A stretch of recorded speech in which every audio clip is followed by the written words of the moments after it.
A paz de Cristo, queridos, é com alegria e satisfação que nós estamos novamente aqui para abençoarmos as vidas de professores e alunos da EBD.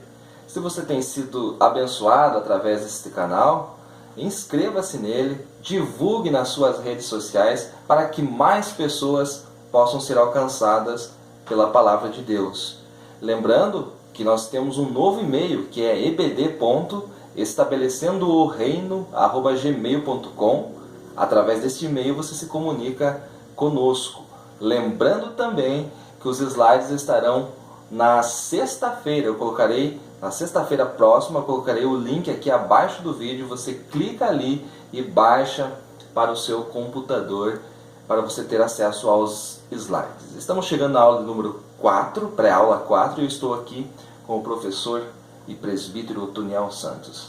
Olá amigos, para nós é uma alegria muito grande estarmos de volta nesta videoaula para trazer subsídio para que possa estar te auxiliando também. Nós estamos com a lição desta feita de número 4 do nosso segundo trimestre de 2016, cujo tema é Maravilhosa Graça, o Evangelho de Jesus Cristo revelado nas cartas aos Romanos. O título da lição, Os Benefícios da Justificação.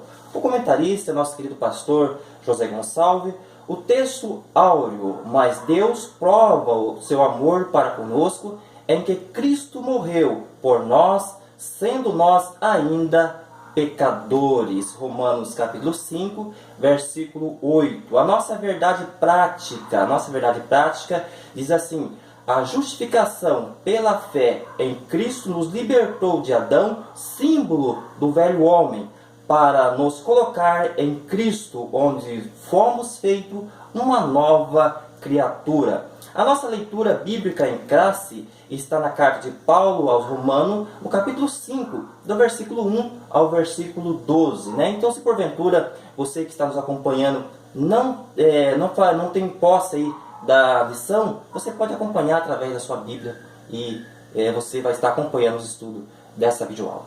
E nós queremos já começar destacando para os professores algo aqui já no finalzinho da verdade prática, onde o pastor coloca assim: para nos colocar em Cristo, onde fomos feitos uma nova criação.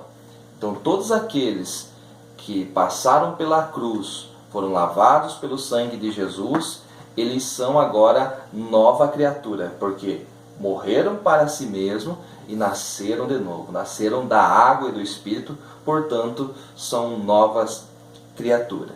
Bem, no texto bíblico, Paulo começa no capítulo 5, versículo 1, dizendo: sendo, pois, justificados pela fé, temos paz com Deus. Então, o título da lição de hoje é os benefícios da justificação. E o primeiro benefício que nós destacamos aqui é a paz com Deus. Eu gostaria um pouquinho que você falasse um pouquinho, professor Antônio, sobre o que é essa paz com Deus. Muito bem, amigos que nos acompanham. Veja que o texto, professor Márcio, ele não diz a paz de Deus, mas a paz com Deus. Paz com Deus, e não paz de Deus. Não paz de Deus. Aqui Paulo está falando de relacionamento entre o homem e Deus e não de sentimento. Então ele está falando de um relacionamento. Prova disso que ele está falando de relacionamento é o verso 10. O verso 10, posso ler o que eu disse? Lê o verso 10 para nós. Porque se nós, sendo inimigos, fomos reconciliados com Deus. E no verso 11, o finalzinho dele diz assim: pelo qual agora alcançamos a reconciliação. Por que ele fala disso, reconciliação? Porque nós éramos inimigos de Deus. Então agora ele nos reconciliou. Então nós temos essa paz com ele. Então, conforme o profeta Isaías fala lá no Antigo Testamento, capítulo 59, verso 2, que os nossos pecados, as nossas iniquidades, elas faziam separação entre nós e o nosso Deus. Então nós éramos inimigos, nós não poderíamos chegar a Deus, pelos nossos próprios esforços. Nós não poderíamos. Então agora nós fomos reconciliados. Então nós temos paz com Deus. Exatamente. E nessa reconciliação, professor Márcio, além, né, nós temos paz com Deus, a maior obra é ser a nova criatura. E o que Paulo vai dizer em 2 Coríntios capítulo 5, versículo 17? Ele diz lá: assim, se alguém está em Cristo, nova criatura é. Veja o que ele diz. As coisas velhas já passaram, eis que tudo se fez novo. Então, professor Márcio, ele não diz que essa nova criatura seria reformada. Ele não diz que essa nova criatura seria reabilitada. Ele não diz que essa nova criatura seria reeducada. Não, ele diz uma nova criatura. Ou seja, é um novo pensar, é um novo sentir, é um novo agir. Então isso é o real cristianismo. Olha só, mas que maravilha! Então você veja só no primeiro verso o que você, professor e aluno, já pode destacar na sua classe, né? A respeito dos benefícios da justificação. Nós estamos no primeiro aqui, né? Exatamente. Estamos no primeiro, que é a paz com Deus. E uma coisa que nós podemos ligar aqui, a paz com Deus, é a paz com o próximo. Porque automaticamente aquele que tem paz com Deus, ele tem paz com o próximo. Então é impossível o homem dizer que tem paz com o seu Criador, que está reconciliado com o seu Criador, se ele não tem paz com o seu irmão. Porque até o apóstolo João, ele diz que se alguém diz que ama a Deus, ao qual não vê, e não ama o próximo, aborrece o irmão, ao qual pode ver, né, esse tal é mentiroso. Mentiroso. Então olha só como nós podemos identificar alguém que foi justificado pela fé. Todos que são justificados pela fé têm paz com Deus, foram reconciliados com Ele e automaticamente têm paz com o próximo. Então nós podemos pegar aqui e fazer uma autoanálise de nós. Primeiro de mim, depois de vocês. Cada um faz a sua. Será que eu sou nova criatura? E quando eu não tenho paz com o meu próximo? Então fica aí a deixa para nós explorarmos. Verdade. Veja só, no verso de número 2, o final dele, Paulo diz assim: e nos gloriamos na esperança da glória de Deus. Gloriar-se na esperança da glória de Deus é maravilhoso, porque quando nós nascemos da água e do Espírito, nós somos participantes da glória de Deus. Mas todos nós, como a criação, nós aguardamos, temos muita expectativa quando nós formos para sermos glorificados, quando nós estivermos em um corpo incorruptível junto com o nosso Senhor. E aí nós estivermos participando eternamente da glória de Deus. Isso é algo maravilhoso e este é o segundo benefício que nós destacamos aqui. Nos gloriar na esperança da glória de Deus. Esse é o segundo benefício que você pode anotar aí para você levar para a sua classe. Gloriar-se na esperança da glória de Deus é algo maravilhoso, professor Tony. Mas o que diz no 3? O que diz o verso 3? Vejamos só. Versículo 3. E não somente isso, mas também nos gloriamos nas tribulações, sabendo que a tribulação produz a paciência. Mas espera aí. Gloriamo-nos nas tribulações. Antes de nós falarmos sobre isso, que parece um contrassenso, gloriar-se na tribulação, primeiro vamos definir o que é tribulação. Muito bem, professor Márcio. Vejamos que, né, o nosso comentarista, ele, no primeiro tópico, no terceiro subtópico do primeiro tópico, no finalzinho lá, ele vai estar explicando o que é a tribulação. A palavra grega, que é trips, traduzido em português como tribulação, significa pressão, dificuldade e sofrimento. Olha só, e eu acrescento aí ainda que esta palavra grega, ela era utilizada para nomear uma prensa, que era utilizada nos tempos antigos para espremer as azeitonas, para extrair dela o azeite. Então eles colocavam numa prensa que ia espremendo, né, até que ficava só o bagaço, né, das azeitonas e o azeite escorria. E o nome que eles davam a esta prensa era esta mesma palavra grega, tílips. Esta palavra grega. Então, Tribulação fala de ser pressionado, de ser esmagado, de ser pressionado fortemente, com veemência. Mas o estranho é que Paulo diz que eu tenho que me gloriar nela. Nos gloriamos também. Porque eu gostei do verso 2. Gloriar-se na esperança da glória de Deus. Agora, gloriar-se nas tribulações. Professor Tony, como que eu faço para mim gloriar-se na tribulação? Ou melhor, como que eu faço para mim ter essa mesma paz com Deus e com o próximo que nós falamos no verso 1? Como que eu faço para ter esta paz em meio à tribulação? A pergunta que eu lhe faço é possível ter paz, ter essa paz em meio à tribulação? É possível, professor Márcio e amigos que nos acompanham. Antes de responder a sua pergunta, eu gostaria de fazer uma simples ilustração. Nessa ilustração, acontecia um concurso. Né? Nesse concurso, os artistas deveriam então expressar em seus desenhos o que seria a paz. E reuniu-se diversos artistas, né? E cada um expressou da sua maneira que ele achava que poderia ser a paz. Um desenhou lá um céu claro, né, bonito, e da maneira que ele entendia que fosse a paz. Mas o que chamou mais a atenção do jurado foi um desenho. Né? Neste desenho, o artista desenhou uma tempestade, um vendaval, né, destroços voando, árvores tombando seus galhos. E daí o jurado disse: amigo, você não entendeu? Você não entendeu aqui. O concurso é para representar, é para você expressar a paz. Mas você, no entanto, fez uma tempestade.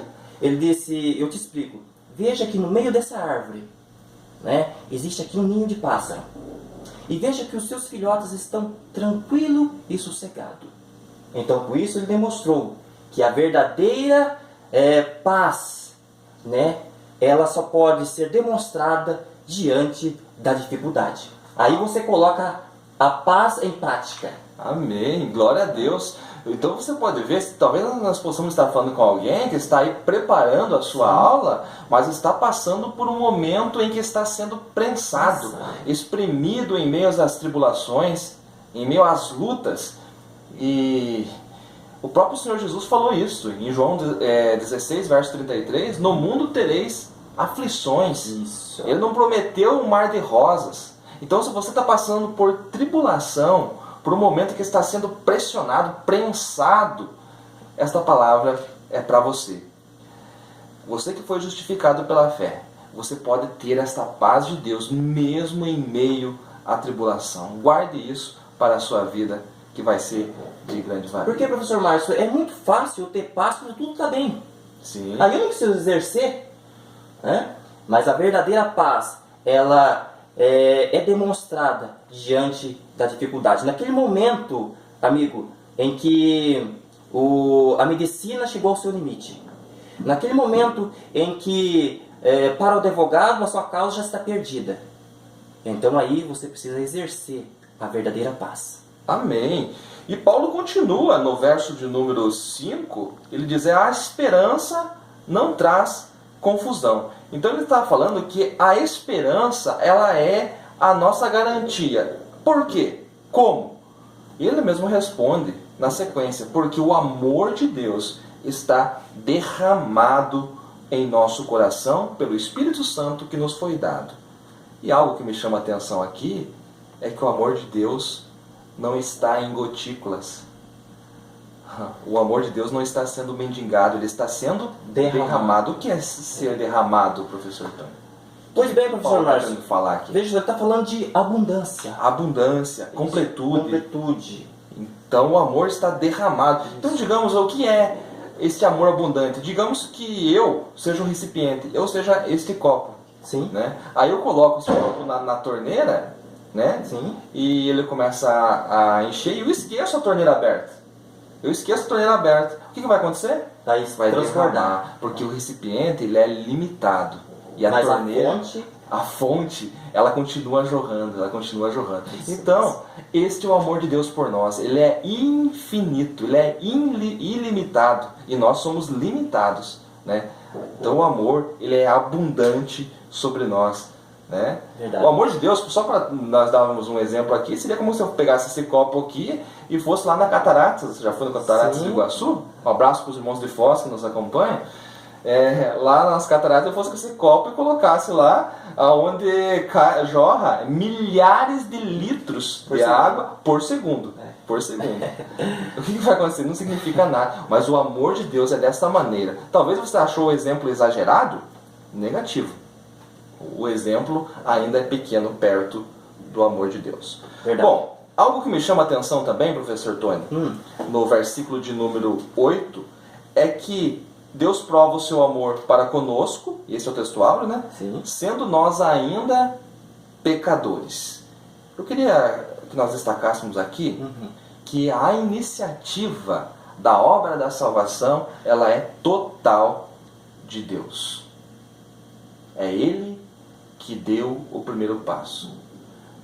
Nós podemos ver João 15. 15 e o versículo 16, que diz: Não escolheste vós a mim, mas eu escolhi a vós e vos nomeei, para que vades e deis fruto.